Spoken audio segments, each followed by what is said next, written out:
Hi guys! Na-try nyo na bang magpunta sa Discipleship Conference? Iba't ibang branches ng Victory Church ang naggagather at pumupunta dito kada taon. At kadalasan sa MOA Arena ginaganap ang event. Usually first quarter ng taon ang date ng event at may price na 850 pesos per head. Sobrang saya dito guys. Ang sarap mag-worship kasama ang mga kapwa believers. May photo booth din pala dito para may remembrance. Pa-picture muna bago hingalin. Medyo nakakahingal umakit ng Gen Ad pero okay lang basta para kay Lord. Ayan, nasa 5th floor na kami. Buti na lang hindi umulan.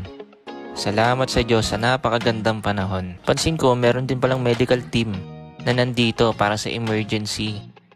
Dito may mga taga U-Belt, Santa Mesa, San Pedro, Taguig at Cainta. Not just Victory Family ang nandito. May Victory Provincial Church din like Rain in Life Church, San Mateo, Novaliches, and Cavite. Kahit nasa Gen Ad kami, sobrang sarap i-worship ni God. Sa loob kasi ng arena, walang malayo, walang malapit pagdating sa pananampalataya. Sa loob ng arena, isang pangalan lang ang itinataas ng bawat isa. At yon ay ang pangalang Jesus Christ. Share ko lang.